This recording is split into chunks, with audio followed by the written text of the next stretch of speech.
출애굽기 20장 1절에서 17절까지 보겠습니다. 여기 제목이 10가지 명령 그렇게 돼 있죠. 이제 이게 10계명을 얘기하는 겁니다. 율법 이렇게 돼 있고요. 제가 읽습니다. 1절부터 17절까지인데 제가 읽겠습니다. 하나님께서 이 모든 말씀으로 말씀하여 이르시되 나는 너를 이집트 땅 곧 속박의 집에서 데리고 나온 주 내 하나님이니라. 너는 내 앞에 다른 신들을 두지 말라. 너는 너를 위하여 어떤 새긴 형상도 만들지 말고 또 위로 하늘에 있는 것이나 아래로 땅에 있는 것이나 땅 아래 물속에 있는 것에 어떤 모습이든지 만들지 말며 그것들에게 절하지 말고 그것들을 섬기지 말라. 나 곧 주 내 하나님은 질투하는 하나님이니라. 나는 나를 미워하는 자들에게는 아버지들의 불법을 자손들에게 벌하여 3, 4대까지 이르게 하거니와 나를 사랑하고 내 명령들을 지키는 수천의 사람들에게는 긍휼을 베푸느니라. 너는 주 내 하나님의 이름을 헛되이 취하지 말라. 주가 자신의 이름을 헛되이 취하는 자를 죄 없다 하지 아니하리라. 안식일을 기억하여 거룩히 지키라.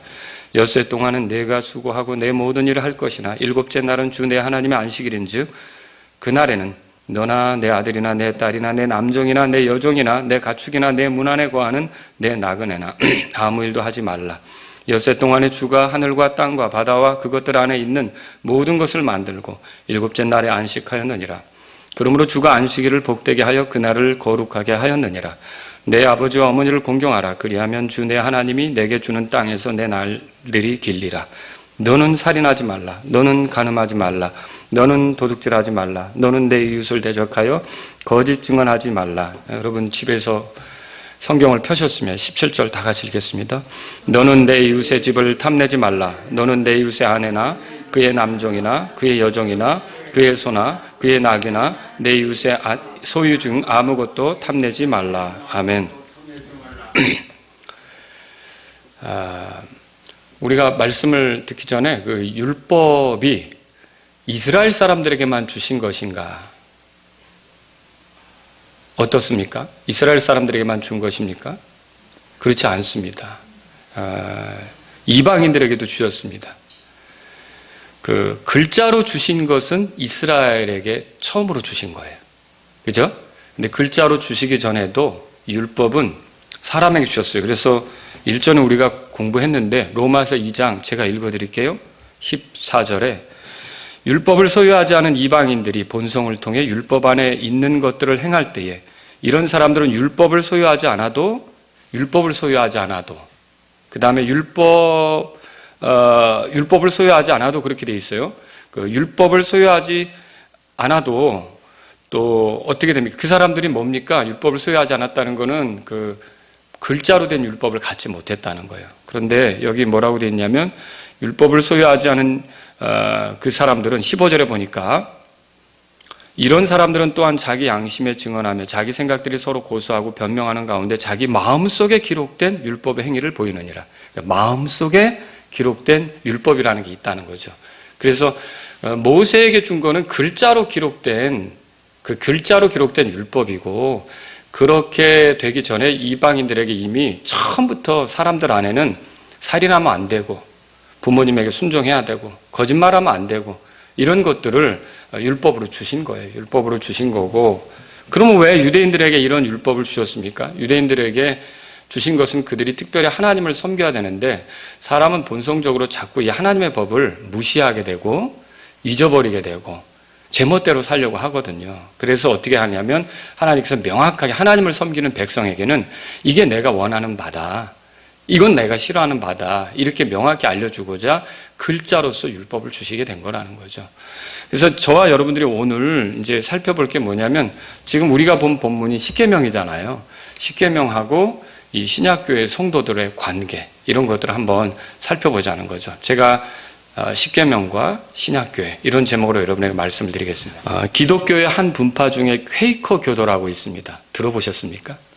이 퀘이커 교도는 그 조지 폭스라고 하는 사람이 시작한 모임이에요. 근데 이 조지 폭스는 그 당시의 사람들에게 성령으로 충만했던 사람으로 이렇게 알려주고 있어요.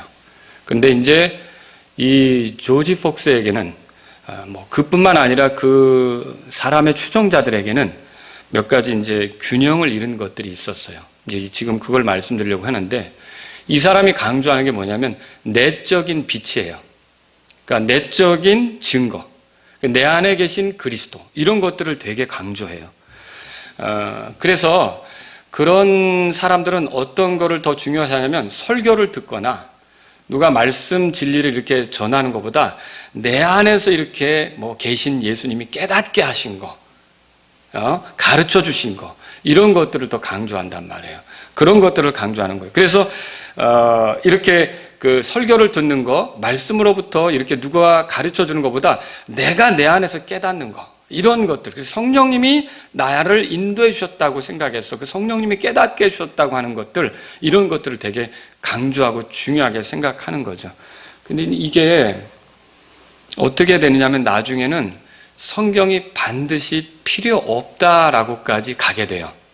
왜냐하면 내 안에서 계신 그리스도가 나를 가르치고 있다는 생각 때문에 굳이 성경을 이렇게 꼼꼼히 살필 필요가 없게 되는 거죠. 이게 바로 그들의 문제의 시작입니다.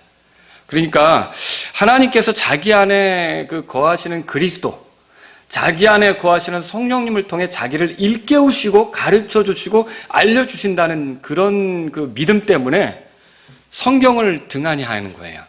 성경을 보기를 이렇게 이제 소홀히 하는 거죠. 그래서 이 하나님이 직접 알려주기 때문에 내 안에 계신 그리스도가 나를 가르쳐 준다고 믿기 때문에 성경 기록을 이렇게 이제 소홀히 하는 거예요. 그래서 세월이 흐르면서 이 사람들이 어떻게 됐냐면 하나님 말씀을 소홀하게 되었고요. 이제 누가 이 사람들에게 성경 기록은 이렇게 되어 있습니다라고 얘기를 하잖아요. 그럼 이 사람들이 뭐라고 대답하냐면 당신이 뭘 하든지 상관없어요. 난 이미 알고 있어요. 내 안에 계신 성령님께서 나에게 가르쳐 주셨어요. 나에게 일깨우셨어요. 이렇게 하면서 그 성경을 풀어주는 것을 귀담아 들으려고 하지 않는다는 거죠. 근데 이런 사람들이 오늘날에도 있어요. 오늘날에도 있다는 거죠. 근데 이 사람들이 18세기가 되고 19세기가 되면서부터 이들 중에는 아예 이제는 어떤 식으로 나가냐면 성경은 필요 없다. 그냥 내 안에 계신 그리스도가 나를 이끌고 계시고 나를 알려주시고 성령님께서 나를 깨우치신다. 이런 식으로 간 거예요. 그래가지고 결국 이런 퀘이커 교도의 주류, 다 그런 건 아니지만 이 퀘이커 교도의 주류는 이제는 기독교라고 부르기가 어려울 정도가 돼버렸어요. 너무 주관적이죠. 너무 자기 경험 중심적이죠. 그렇게 되는 거예요. 제가 왜 지금 이 말씀을 시작하면서 이 퀘이커 교도에 대한 얘기를 꺼내느냐면 성령님을 따른다는 것이 성경 기록을 무시하고 그저 자기 안에 있는 내적 느낌, 또 내적 경험, 내적 깨달음 등 이런 것들을 이제 쫓아가는 것을 성령님을 따르는 거라고 생각하면 크게 잘못이라는 거죠. 그 성령님을 따른다고 하는 것은 말씀을 분리해서 생각하면 안 됩니다. 특히 성경 기록을 외면한 채 내 안에 계신 그리스도 타령을 하면 퀘이커 교도처럼 돼버릴 수가 있는 거예요. 그러니까 변질할 수가 있다는 거죠. 그래서 저와 여러분들이 성령님을 존중하고 성령님을 따른다고 할 때 항상 중요하게 생각해야 될 게 성경 기록이라고 하는 거죠. 그렇게 믿으십니까? 성경 기록을 외면하고서 내가 성령님을 따른다. 이렇게 하면서 가는 것은 내가 성령님의 인도를 받는 것을 객관적으로 그게 옳은지 그른지를 어떻게 확증을 받아요? 객관적으로 나를 확증해 줄 것은 성경 기록입니다. 이거는 시대가 흘러도 변하지 않는 거잖아요. 그렇지 않습니까? 그래서 이 성경 기록을 읽고서 이게 내가 품은 생각이 옳은 거구나. 이건 옳지 않은 거구나. 이런 걸 알 수 있는 거죠. 그래서 성령님을 존중한다는 것이 성경 기록을 외면하면서 가는 거, 이런 걸 성령님을 존중하는 걸로 생각하시면 여러분은 잘못 생각하는 거라는 거죠. 제가 이 말씀을 드리는 이유는 성령님과 또 성경 기록에 해당하는 율법은 충돌하지 않는다는 거예요. 그러니까 성령님을 따른다는 것이 율법을 무시하는 것은 아니라는 거죠. 그러니까 성령님을 따른다면 어떻게 되는 거예요? 더 이 기록에 충실하게 갈 수밖에 없는 거죠. 이런 것들을 여러분이 오늘 이 시간 배웠으면 좋겠어요. 그래서 저는 오늘 여러분들에게 이 십계명이 신약교회 안에서 어떻게 가르쳐지는지. 신약교회는 뭐예요? 성령님이 이끄시는 모임 아닙니까? 그죠? 그럼 성령님이 이끄시는 모임 안에 이렇게 십계명이 어떻게 가르쳐지고 있는지를 보면서 우리가 성령님을 따른다면 결국 하나님이 주신 기록들 같은 것을 가볍게 여기면 안 되는구나. 이런 것들을 정리하고 갈 필요가 있다는 거죠. 십계명 중에 제일 첫 번째 명령이 뭐예요? 오늘 본문에 있죠. 너는 내 앞에 다른 신들을 두지 말라. 3절에 써 있어요. 근데 이거 한마디로 말하면 뭐냐면 주님만 섬기라 그거예요. 주님만 섬기라. 자, 그런데 예수님께서 제자들을 향해 뭐라고 그러셨죠? 마태복음 6장 24절에 보니까 아무도 두 주인을 섬길 수 없나니. 읽어보신 적 있죠? 그럼 누구만 섬겨야 되는 거예요, 우리는? 주님만, 하나님만 섬겨야 되는 거죠. 또 예수님께서 마귀에게 시험을 받을 때 어떻게 하셨죠? 마귀가 자기에게 경배하라고 했잖아요. 그때 예수님 뭐라 그랬어요? 너는 주 내 하나님만 경배하고 오직 그분만 섬길지니라. 이렇게 대답하셨어요. 그래서 마귀를 내쫓으셨죠. 마태복음 4장 10절에 써 있죠. 이렇게 예수님이 가르치신 건 뭐예요? 바로 이 첫 번째 명령인, 첫 번째 계명인 나 외에 내 앞에 다른 신들을 두지 말라고 한 거 있잖아요. 이걸 예수님 스스로가 굉장히 존중하며 사람으로 계실 때 존중하며 가셨다는 거죠. 그리고 이런 예수님에게 배웠던 제자들은 어떨까요? 제자들도 역시 그렇죠. 그래서 요한 같은 경우는 천사에게 경배하라고 한 적이 있었죠. 우리 요한계시록을 통해서 배우잖아요. 그때 천사가 요한에게 뭐라고 가르쳐 줍니까? 너는 주의하여 그리하지 말고 하나님께 경배하라. 무슨 뜻이에요? 우리가 섬겨야 될 하나님은 한 분이시라는 거예요. 우리는 천사를 숭배하는 게 아니에요. 우리는 사람을 숭배하는 게 아니에요. 우리는 다른 것을 숭배하는 게 아니라 아브라함의 하나님, 이삭의 하나님, 야곱의 하나님, 그리고 이 땅에 그리스도 예수님을 보내주셔서 우리를 죄에서 건지신 그 하나님만 우리가 경배하고 섬기는 게 맞다는 것이죠. 고린도전서 8장을 펴보세요. 고린도전서 8장. 바울은 고린도 교회에게 이렇게 편지를 씁니다. 고린도전서 8장.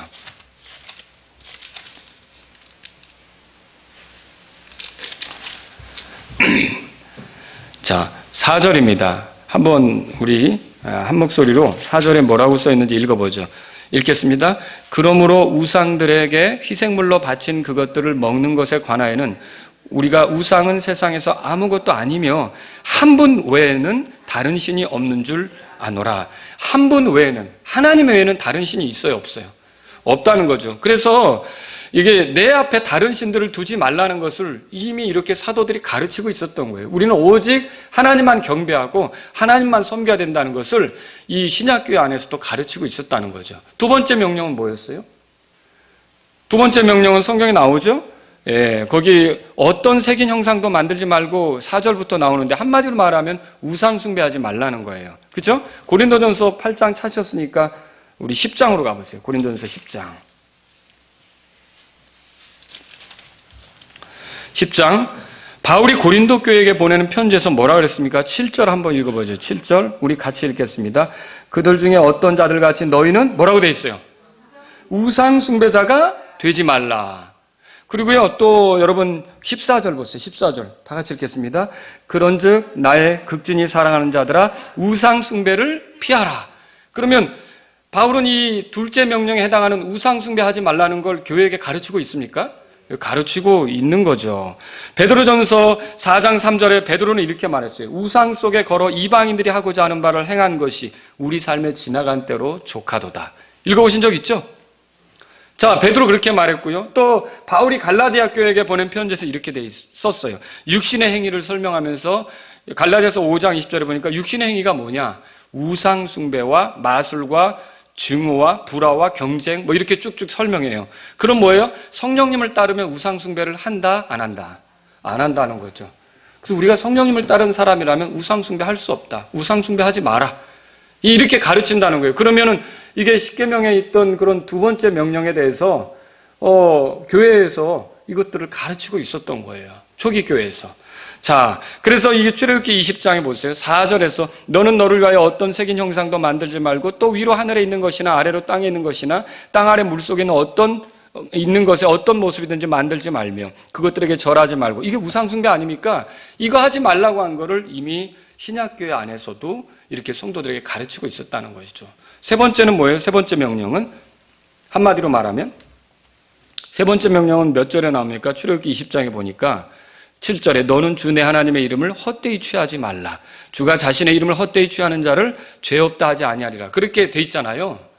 그러면 이건 뭐예요? 주님의 이름을 존중하라는 거죠. 주님의 이름을 존중하라는 거예요. 그런데 여러분이 성경을 찾아보면 야고보서에서는 야고보서 2장 7절에 예수님의 이름을 존귀한 이름 그렇게 표현했어요. 그리고 히브리서에서는요, 히브리서 1장 4절에 예수님의 이름을 더욱 뛰어난 이름 그렇게 표현했어요. 그리고 여러분 그 빌립보서에서는요, 빌립보서 2장 9절에 보면 예수님의 이름을 모든 이름 위에 있는 이름 그렇게 말했어요.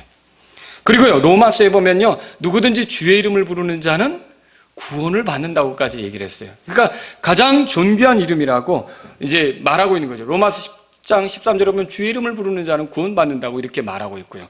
자, 신약교회는 이렇게 예수님의 이름의 존귀함을 알고요, 예수님의 이름으로 기도하고 예수님의 이름을 찬양하고 예수님의 이름을 높이고 예수님의 이름에 모독이 되지 않는 삶을 살려고 했었던 거죠. 근데 세상 사람들은 어떻죠? 제가 아주 어렸을 때 외국 영화를 보는데 외국 영화를 보는데 어떤 배우들이 막 속이 상할 때 속이 상할 때 이렇게 입에서 튀어나오는 말이 영어로 예수라는 이름이 나오더라고요. 뭐 그리스도가 나올 때도 있고요. 그래서 이 사람들은 그 기독교 국가에서 이렇게 해가지고 원체 이렇게 신앙적인가 그렇게 생각을 했었는데 뭘 모르고요. 근데 그게 사실은 욕이에요. 외국 사람들이 이 화가 나면 욕할 때 예수님의 이름을 써요. 이게 문제예요. 그리고 여러분 잘 아시지만 나의 하나님이란 뜻이죠. 오 마이 뭐라고 하잖아요. 저도 이거 잘 모르고요. 외국에서 여행할 때 이렇게 좋은 일이 하고서 제가 그런 얘기를 했더니 멕시코 선교사님이 저한테 그 말을 쓰면 안 된다는 거예요. 왜요? 그게 욕이라는 거예요. 그럼 뭐예요? 이게 지금 하나님의 이름, 예수님의 이름을 가져다가 세상은 욕하는 데 쓰고 있다는 거예요. 이거 다 죄를 짓는 거죠. 죄를 짓는 거예요. 그래서 하나님께서는 우리에게 어떻게 하십니까? 우리는 그게 아니라 이 존귀한 이름을 찬양하고 높이고 모독하지 않는 삶을 살기를 원하는 거예요. 그럼 모독하지 않는 삶, 디모데전서 6장을 보세요. 디모데전서 6장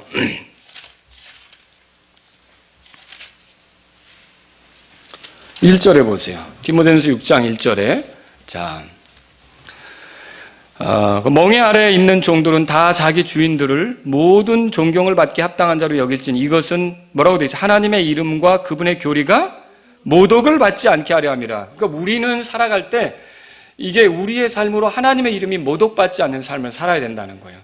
그리고 여러분 로마서 2장 같은 데 보면 무슨 얘기가 나오냐면요, 우리가 하나님의 말씀대로 살지 않는 것이 하나님의 이름을 모독하는 거라고, 이렇게 아주 위선적으로 사는 것이 하나님을 모독하는 거라고 로마서 2장 24절에 써 있어요. 이것은 기록된 바 하나님의 이름이 너희로 말미암아 이방인들 가운데서 모독을 받는도다. 이렇게 하면서 하나님의 말씀대로 살지 않을 때 하나님의 이름이 모독받는다는 걸 얘기하고 있어요. 그러면 우리 보고 야고보서라든지 이렇게 성경을 살펴보세요.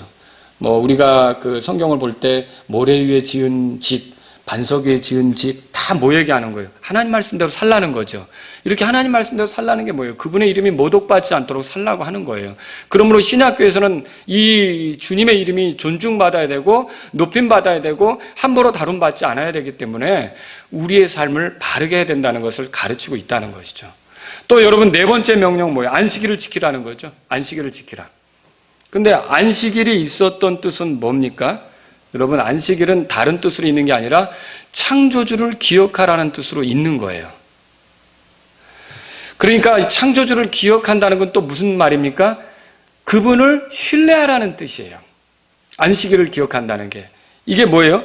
자기의 수고로만 되는 게 아니라 하나님이 은혜를 주셔야 되는 거고 하나님이 허락하셔야 이게 가능하다는 거죠. 그래서 일주일 동안 쉬지 않고 그냥 1년 365일 열심히 일한다고 해서 사람이 잘 되는 게 아니라 6일간은 열심히 일하지만 잊지 말고 기억해야 될 분이 있어요. 하루는 누굽니까? 하나님이죠. 우리에게 은혜를 주시고 우리에게 모든 것들을 허락하실 수 있는 능력의 하나님, 신뢰할 만한 하나님, 이분을 신뢰하라는 게 안식일을 주신 의미예요. 그리고 실제로 이분을 신뢰할 때 우리 가운데 뭐가 주어지냐면 진정한 안식이 주어지게끔 돼 있어요. 그러니까 주님을 신뢰할 때 진정한 안식이 주어진다는 거죠. 그러면 유대인들의 문제는 뭐예요? 이렇게 주님을 신뢰하는 것이 아니라 그 날만 지키는데 급급했던 거예요. 그래서 예수님은 뭐라고 말씀하셨어요? 마태복음 12장 8절에 보면 사람들을 향해서 뭐라 그랬냐면 하나님의 아들은 곧 안식일의 주니라 그렇게 말했어요. 그럼 그게 무슨 뜻입니까? 진정으로 안식을 누리려면 이 하나님의 아들 예수님을 신뢰해야 된다는 거죠. 예수님을 신뢰할 때 안식을 누린다는 거예요. 예수님은 마태복음 11장 28절에 수고하고 무거운 짐진 모든 자들아 너희는 내게로 오라 내가 너에게 안식을 주리라 그렇게 말씀하셨어요. 그럼 뭐예요? 예수님을 신뢰할 때만 그 안에 안식이 있다는 거죠. 그럼 안식일을 지킨다는 건 뭐예요? 다른 게 아니에요. 예수님 신뢰하는 거예요.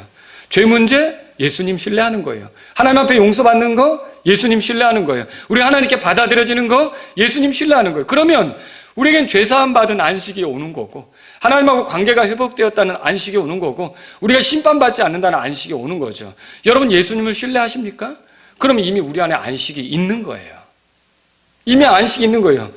그런데 유대인들은 그 뭐예요? 예수님을 신뢰하는 게 아니라 하나님을 신뢰하는 게 아니라 그 날을 지키는데 급급했던 거죠. 그래가지고 그 유대인들의 영향을 받은 지금도 안식일 교회나 하나님의 교회 사람들은 뭐예요? 그 날을 지키는데 초점을 맞추고 있는 거예요. 그러니까 골로새 2장 16절 17절에 이렇게 써 있죠. 그러므로 아무도 먹는 것이나 마시는 것으로 인하여 또 거룩한 날이나 월삭이나 안식일에 관하여 너희를 판단하지 못하게 하라. 그것들은 다가올 것들의 그림자이거니와 몸은 그리스도께 속해 있느니라. 무슨 말이에요? 이 나를 지키는 걸로 너희들을 판단하지 못하게 하라는 거죠. 그것들은 다가올 것의 그림자고 무엇의 그림자냐? 예수님을 신뢰할 때 오는 안식에 대한 그림자로 그 안식일이 있었던 거고 여러분과 제가 예수님을 신뢰하는 사람이라면 이미 안식이 있는 거예요. 이해하시겠죠? 그래서 이것은 우리더러 주님을 신뢰하며 살아가라고 하는 그런 것들을 가르쳐주고 있다는 거죠. 그러면 신약교회는 주님을 신뢰하라는 걸 가르칠까요? 당연히 가르치죠. 당연히 가르치죠. 고린도후서 1장을 펴보세요. 고린도후서 1장. 당연히. 왜냐하면 주님을 신뢰할 때 우리가 안식할 수 있어요. 여러분 생각해 보세요. 제가 이게 괜한 말이 아니라 막 마음이 불안하고 초조하고 그러다가도 주님에 대한 신뢰가 딱 있으면 마음에 평안이 찾아오는 거 경험해 보신 적 있잖아요. 아, 주님이 아신다. 아, 주님이 하실 수 있다. 아, 주님이 모른 척하지 않는다 하면서 주님을 신뢰하게 되면 마음에 안식이 오잖아요. 그렇잖아요. 그래서 신약교회는 이 안식의 문제 때문에 주님을 신뢰하도록 가르쳤던 거예요. 고린도후서 1장 거기 보면 9절에 보세요. 다 같이 읽겠습니다. 우리 속에 죽음의 선고를 받았으니 이것은 우리가 우리 자신을 신뢰하지 아니하고 뭐예요? 죽은 자들을 일으키시는 하나님을 신뢰하게 하려 함이라. 우리는 계속해서 하나님을 신뢰하도록 신약교회가 가르치는 것을 보게 된다는 거예요. 그러니까 이런 그 네 번째 명령도 사실은 어떻게 보면 신약교에서 가르치는 것이었다는 것이죠. 그럼 다섯 번째 명령은 뭐예요? 부모를 공경하라는 거 아닙니까? 근데 여러분 잘 아시지만 에베소 6장 1절 2절에 뭐라고 써 있어요? 자녀들아 주 안에서 너희 부모에게 순종하라. 이것이 옳으니라. 내 아버지 어머니를 공경하라. 그것은 약속 있는 첫째 명령이니 이것은 내가 잘되고 땅에서 장수하려 함이라. 장수하게 하려 함이라. 그렇게 돼 있죠? 그럼 여러분 보세요. 내 아버지 어머니를 공경하라. 이것이 약속 있는 첫째 명령이라 그랬어요. 이게 무슨 말이에요? 약속 있는 첫째 명령이라는 게 명령에 순종할 때 어떤 복을 약속하신 것 중에 첫 번째가 하는 게 이 부모 공경이라는 거죠. 그러니까 부모를 공경하면 복이 있다. 그럼 무슨 복이냐? 땅에서 잘 되고 뭐예요? 장수한다 그랬잖아요. 그런데 여러분 이게 우리 출애굽기에 보면 그 10계명 중에 이렇게 돼 있잖아요. 출애굽기 20장 10절에 보니까 내 아버지 어머니를 공경하라. 그리하면 주 내 하나님이 내게 주는 땅에서 내 날들이 길리라. 이거 뭐예요? 장수한다는 얘기 아닙니까? 그러면 바울이 지금 이 구약의 율법을 가져다가 에베소 교회 성도들을 가르치고 있는 거죠. 부모를 공경하라고. 무슨 말인지 아시겠죠? 여러분 또 여섯 번째 명령 뭐예요? 살인하지 말라는 거죠. 그죠? 살인하지 말라는 거예요. 베드로는 어떻게 했어요? 베드로전서 4장 보세요. 베드로전서 4장. 베드로전서 4장.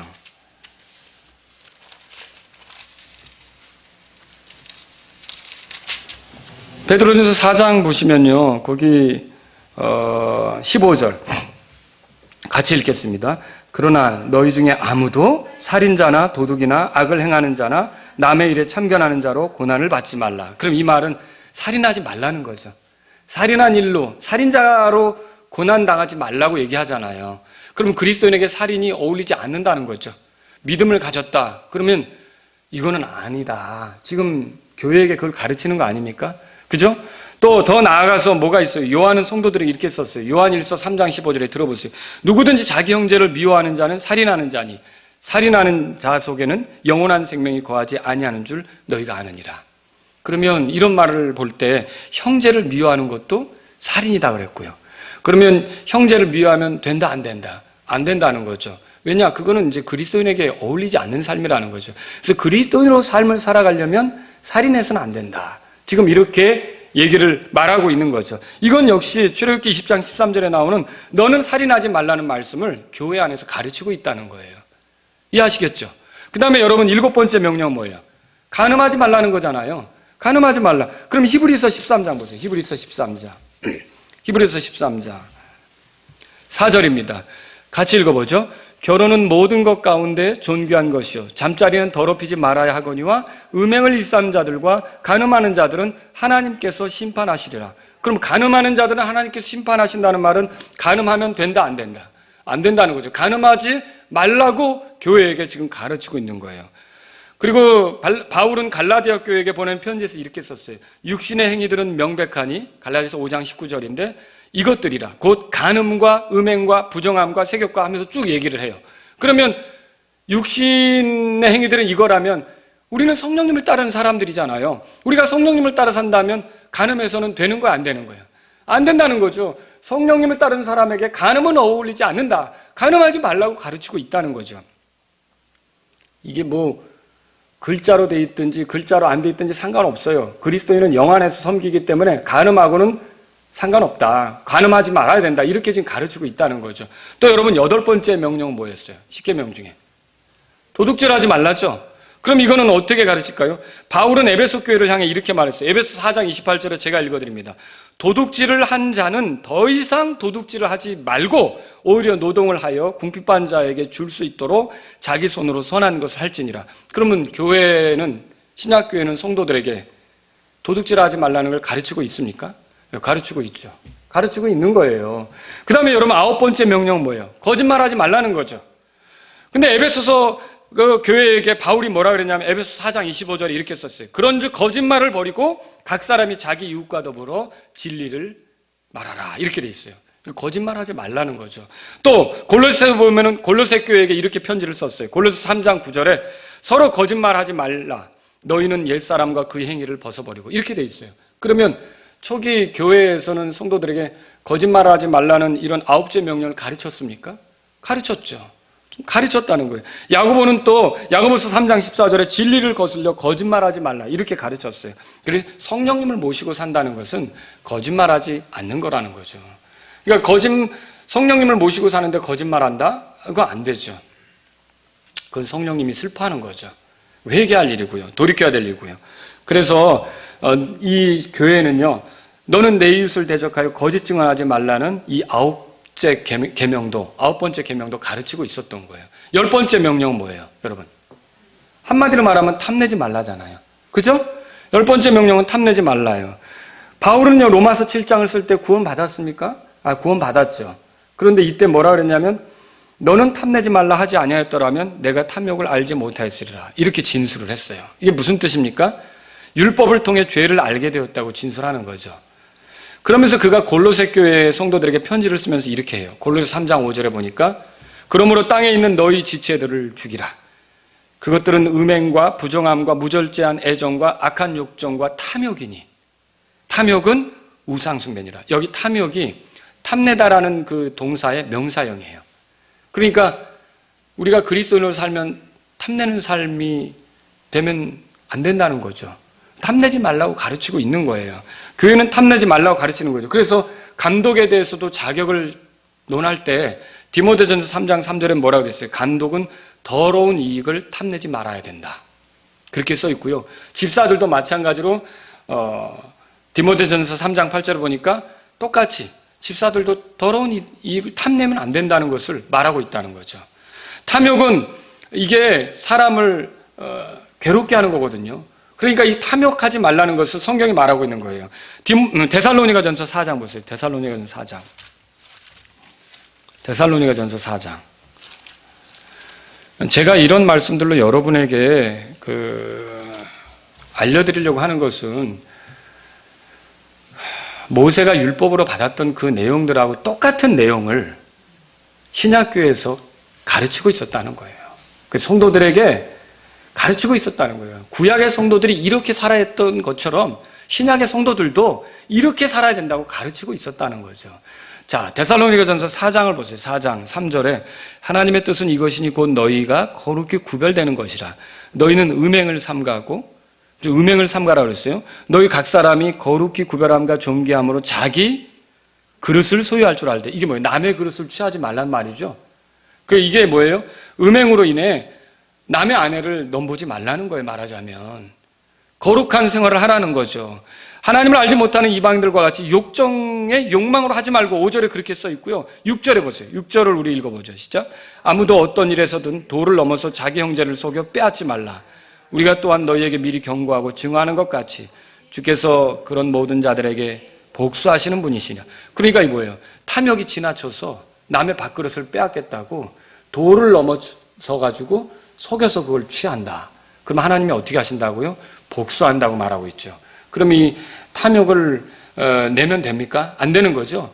성경은 신약교회 성도들에게 뭘 가르치고 있냐면 탐내지 말라는 걸 가르치고 있어요.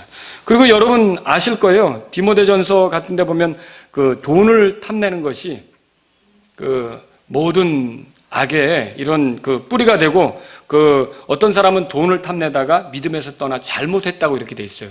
그러니까 신약교회는 탐내면 안 된다고, 탐내지 말라고 가르치고 있는 거죠. 제가 지금 여러분에게 지금 얘기한 대로 이렇게 어때요? 구약의 성도들에게는 십계명으로 가르쳤는데 그것과 같은 내용을 신약교회 성도들에게도 어떻게 하고 있어요? 지금 가르치고 있죠. 거룩하게 살라고 가르치고 있다는 거죠. 그래서 저는 지금까지 교회 안에서 십계명이 어떻게 가르쳐졌는지를 여러분에게 간략하게 설명을 드렸는데요. 의식법은 이미 개혁이 되었기 때문에 우리가 지킬 필요가 있습니까? 의식법, 제사제도 같은 거, 제사장제도 같은 거 지킬 필요 없죠. 예수님이 이미 개혁하셨잖아요. 그거 지킬 필요가 없죠. 시민법은 어때요? 우리가 유대인 되려고 할례 받을 필요 있어요? 그것도 필요 없는 거죠. 그것도 필요 없는 거죠. 우리가 뭐 유월절 지키고 무교절 지키고 우리가 유대인 절기 지키려고 할 필요 있어요? 그것도 필요 없는 거죠. 근데 여기 말하는 이 도덕법 있잖아요. 이 법은 시내산에서 글자로 주어지기 전에도 이건 사람 안에 이미 마음속에 기록해 주신 것이고 더 명확하게 하기 위해서 글자로 기록해 두신 거잖아요. 그리고 이것을 오늘날 신약 교회에게도 그대로 그 내용을 가르치고 있단 말이에요. 그렇다면 여러분, 우리가 이 글자가 있던 없던 우리는 글자에 낡은 것으로 섬기는 게 아니라 성령님을 따라 섬기는 거잖아요. 그렇다면 우리가 이런 율법의 내용들을, 십계명의 내용들을 존중하는 것은 맞아요? 틀려요? 존중하는 게 맞죠. 십계명의 내용들을 존중하는 게 맞다는 말이에요. 이게 이 내용들은 사람 마음에 하나님께서 이렇게 살아야 된다라고 가르쳐 주셨던 거란 말이에요. 그러니까 이걸 존중하는 게 맞다는 거죠. 여러분, 우리는 율법 아래 있습니까? 그렇지 않아요. 그래서 제가 여러분에게 굉장히 중요한 걸 알려드리려고 하는데, 이건 제가 알려드리는 게 아니라 성경에 있는 거예요. 우리가 율법을 어긴다고 해서 정죄 받습니까? 아니요, 정죄 받지 않아요. 율법을 어긴다고 해서 형벌을 당합니까? 그렇지 않아요. 왜 그렇죠? 예수님께서 율법의 끝마침이 되셨잖아요. 그러니까 여러분은 율법을, 그러니까 말하자면 그걸 존중하지만 혹간 내가 부족해서 그걸 어기는 한이 있더라도 그것 때문에 심판받고 정죄받고 형벌당하고 그런 거하고는 상관이 있어요? 없어요? 없어요. 우린 율법 아래 있지 않아요. 그러나 율법 아래 있지 않은데, 그런데 그 법이 하나님께서 원하시는 게 뭐고 하나님께서 싫어하는 것이 뭔지를 보여주기 때문에 우리는 그 율법의 내용들을 어떻게 해야 되는 겁니까? 존중해야 되는 거예요. 존중해야 되는 거예요. 그러니까 지금은 달라요. 옛날에 어기면 사망인데 지금은 어겨도 사실은 그것과는 상관없는 거예요. 사망하고는. 그러니까 얼마나 홀가분해요. 얼마나 가벼운 거예요. 예수님은 우리에게 이런 삶을 주시려고 했다는 거죠. 그렇다고 어겨도 상관없네 라는 뜻으로 여러분 살라고 그렇게 한 거예요? 아니라는 거죠. 죄는 율법을 범하는 거라고 그랬잖아요. 우리가 은혜를 더하게 하려고 죄를 짓겠느냐? 결코 그럴 수 없다고 말하잖아요. 그럼 죄를 짓는다는 게 뭐 율법을 범하는 거잖아요. 율법을 범할 수 없는 게 우리의 삶이라는 거죠. 여러분, 우리는 이제 하나님을 사랑하는 마음으로 그 법을 존중하는 게 우리의 삶이라는 것을 알아야 되는 거예요. 그 법의 내용들을 우리가 무시하면 안 된다는 거죠. 그래서 성령님을 따른다면요, 그 무법한 삶으로 나아가는 게 아니라는 거죠. 법 없이 제멋대로 가는 게 아니라는 거죠. 어떤 분은 제게 이렇게 말할 수 있어요. 우리는 하나님을 사랑으로 섬기지 법대로 섬기는 게 아니다. 그 모르시는 말씀이에요. 여러분 성경 찾아보세요. 요한일서 5장. 사랑으로 섬기지 법대로 섬기지 않는다. 그러니까 나는 하나님을 사랑으로 섬기지 이 법에 따라 섬기는 게 아니다. 이렇게 말하는 사람이 있어요. 그 모르시는 말씀이라는 거죠. 그 왜 그렇습니까? 이게 예수님이 이런 말씀하신 거 알아요? 나를 사랑하면 내 명령들을 지킨다고 그랬잖아요. 그 사랑하고 명령을 지키는 거하고는 떨어질 수 있습니까? 내가 사랑한다면 그 명령을 지킬 수밖에 없어요. 그 명령을 지키는 게 오히려 가벼운 거죠. 사랑하면 법을 지키는 거예요. 내가 아버지를 사랑하면 아버지 법 지키는 거예요. 내가 하나님 사랑하면 하나님의 법을 어떻게 하는 거예요? 지키고 존중하는 거예요. 요한일서 5장 보세요. 그래서 그 말을 하는 사람은요, 뭔가 지금 크게 잘못하고 있는 거예요. 나는 사랑으로 섬기지 법으로 섬기는 게 아닙니다. 굉장히 그게 아주 똑똑하고 논리적으로 얘기하는 것 같지만 성경하고는 안 맞아요. 성경하고는 안 맞아요. 요한일서 5장 보세요. 요한일서 5장 거기 보면 3절에 보세요. 3절 다 같이 읽겠습니다. 시작. 우리가 그분의 명령들을 지키는 것, 이것이 곧 하나님을 사랑하는 것이니라. 이렇게 돼 있잖아요. 그리고 그분의 명령들은 무겁지 아니하냐. 왜 무겁지 않아요? 구원받지 못했으면 무겁죠. 율법을 어기면 사망이니까. 그러나 우리는 어때요? 이미 예수님이 율법의 끝마침이 되셔서 우리가 혹간 어겨도 예수님이 다 처리해 주셨잖아요. 그러니까 얼마나 홀가분한 마음으로 이걸 할 수가 있어요. 그래서 여러분 이 말씀을 여러분 부정하시면 안 돼요.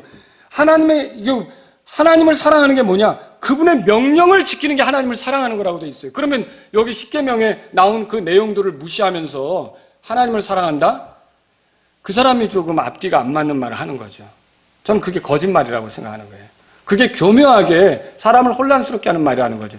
하나님을 사랑하면 이 말씀대로 볼 때 그분의 명령을 존중해요. 그분의 명령이 글자에 있든 글자가 우리가 글자를 따라 섬기지 않는다고 해도 글자가 없든 상관없어요. 하나님이 정하신 법에 대해서는 우리가 어떻게 되는 거예요? 존중하고 따르려고 하는 게 하나님 사랑하는 모습이라는 거죠. 이해하시겠죠? 또 어떤 분은 이렇게 말할 수 있어요. 우리는 성령님을 따라 섬기지 율법대로 섬기지 않는다. 그것도 그럴듯한 말 같아요. 근데 그것도 몰라서 하는 말이에요. 율법을 주신 분이 누구고 믿는 우리에게 성령님을 주신 분이 누구예요? 다른 분입니까? 하나님이시죠. 그러면 성령의 열매는 뭐로 나타납니까? 사랑으로 나타나죠. 사랑은 뭐예요? 율법의 완성이라고 로마서 13장 8절에 써 있잖아요. 그러면 이거 뭐예요? 성령님이 우리 안에 추구하는 건 뭐예요? 우리가 사랑하는 거죠. 그럼 율법은 우리 안에서 추구하는 게 뭐예요? 하나님을 사랑하고 이웃을 사랑하라는 거 아니에요. 그럼 이게 다른 겁니까?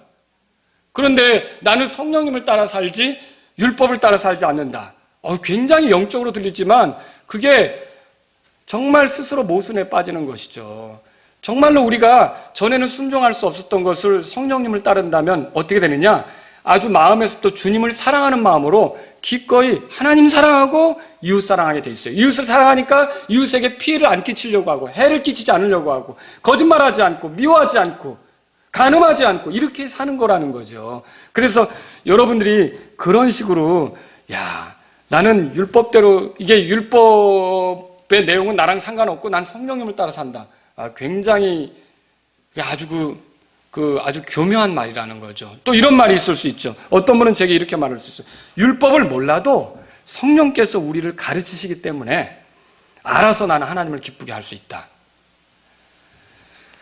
그러니까 이게 바로 아까 그 퀘이커 교도 얘기했잖아요. 그런 퀘이커 교도처럼 사는 거예요. 여러분, 그 명시된 성경 기록보다 내 안에 계신 그리스도께서 가르쳐주는 대로 산다. 이렇게 떠드는 거죠. 이게 퀘이커 교도의 모습이에요. 근데 제가 왜 이 얘기를 듣냐면 말씀을 준비하다가 그 로이드 존스라고 하는 사람이 설교한 내용을 읽어보게 됐어요. 근데 그 사람이 그 설교 내용 전체에 걸쳐서 퀘이커 교도에 대해서 크게 할애한 부분이 있어요. 근데 왜 그러냐면 1960년대 설교한 건데 그 당시 퀘이커 교도가 발행한 어떤 보고서가 너무도 충격적이었기 때문에 그랬어요. 근데 거기에 무슨 내용이냐면 성에 관한 보고서였어요. 그런데 이렇게 내 안에 계신 그리스도를 따라 살아간다고 하는 퀘이커 교도들이 성에 대해서 어떻게 믿고 있는지를 자기들이 그 지도자들이 보고서를 써낸 게 있었는데 그 보고서에 보니까 혼전 성관계를 인정했어요. 그리고 상황에 따라 간음을 할 수도 있다. 용인했어요. 그리고요, 세 번째로 동성애를 옹호한다고 표현했던 거예요. 그래서 이 설교자는 너무너무나 충격을 받아가지고 어떻게 이럴 수 있는가라고 이렇게 했던 거죠. 그럼 그게 뭐가 문제였느냐? 이 객관적인 성경의 기준이 아니라 기록된 기준을 떠나 이게 치워버리고 자기 안에 계신 뭐 성령님의 이끄심, 내 안에 계신 그리스도 이렇게 떠들면서 결국 그게 뭐예요? 객관적으로 검증이 되지 않은 자기 생각에 따라 움직이다가 그런 함정에 빠졌다는 거죠. 이런 함정들에 빠지지 않기 위해 하나님은 우리에게 기록을 주시는 거예요. 모세에게 준 기록도 사실은 사람의 생각이 이리 바뀌고 저리 바뀔 수 있지만 이건 내가 명확하게 인간에게 알 수 있도록 유대인들 너에게 주는 거다라고 정확하게 살인하지 말라, 간음하지 말라 명확하게 주시는 거라는 거죠. 그래서 이렇게 율법을 몰라도 내 안에 성령님이 계시니까 나는, 하나님의 말씀을 몰라도 내 안에 성령님이 계시니까 나는 알아서 잘 살 수 있다고 생각하는 것은 큰 착각이란 말이죠. 객관적 근거를 무시하고 성령님이 나를 일깨우는 대로 산다 이렇게 하는 건 아주 위험한 발상이라는 거예요. 한마디로 말하면 제멋대로 살면서 성령님을 따른다고 얘기하는 것과 똑같은 거예요. 우리가 제멋대로 살지 않는 것을 어떻게 알 수 있어요? 내가 옳게 가고 있는지 그러지 않은지를 자로 이렇게 대봐야 되잖아요. 그러면 그 자역화를 하는 게 뭐예요? 성경 기록이죠. 그 성경 기록을 외면한 채 내 기분대로 살면서 성령님을 따른다고 한다? 여러분, 이건 무서운 함정이라는 거죠. 저는 그래서 여러분에게 드리고 싶은 말씀이 성령님을 따른다는 것은 성경 기록을 존중하게끔 돼 있다는 걸 말씀드리는 거예요. 성경 기록을 존중한다. 그래서 성령님을 따른다면 율법도 존중하게 돼 있는 거예요. 아, 우리의 생각이 흐려질 수도 있고 우리가 또 멀어질 수도 있고 우리가 무뎌질 수도 있기 때문에 하나님께서 명확하게 박아주셨구나. 우리가 글자 안에서 섬기는 사람은 아니지만 그럼에도 불구하고 그런 명확한 글자로서 우리에게 내용을 알려주고 있구나. 그럼 우리가 그 내용을 존중하는 게 맞지. 여러분, 이게 올바른 태도라고 하는 거죠. 자, 율법의 도덕률은 간단해요. 하나님 사랑하고 이웃 사랑하라는 거예요. 여러분, 이게 문제입니까? 나는 그거랑 상관없다. 어떻게 그리스도인이 그렇게 말할 수 있어요? 십계명을 지켜 구원받으라는 것이 아니라 하나님을 사랑하고 이웃을 사랑하는 삶을 살라는 건데 구원받았으면 그게 그렇게 나하고는 정말 힘든 문제냐는 거죠. 우리 이미 살펴봤지만 교회 안에 이 십계명에 해당하는 것들을 계속 가르치고 있다는 것을 보았잖아요. 신약교회에서. 자, 그래서 십계명이 나와 상관없다고 하는 것은 십계명에 대해서 삐진 사람이 말하자면 뭔가 지금 삐져 있어요. 율법을 어겨도 그것에 관한 형벌은 이미 다 예수님께서 지불하셨어요. 여러분 그렇게 믿죠? 그런데 10가지 이 하나님의 명령이 이제 우리에게 그래서 무거운 게 아니란 말이에요. 여러분, 주님을 사랑한다면 이런 거 아무것도 아니에요. 이제는 즐겁게 할 수밖에 없는 거예요. 왜 이걸 짐으로 느끼죠? 저는 그게 이상한 거예요. 간음하지 말라, 거짓말하지 말라 이런 그 십계명의 내용을 왜 짐으로 느끼냐는 거죠. 이게 이상한 거 아닙니까? 이건 짐이 아니라 우리가 얼마든지 자유롭게 하나님 앞에서 이걸 원하시는구나를 존중하고 그렇게 살 수 있는 거라는 거죠. 바울은 디모데에게 뭐라고 썼냐면 그러나 율법은 사람이 적법하게 쓰면 선한 줄 우리가 아노라. 디모데전서 1장 8절에 그렇게 썼어요.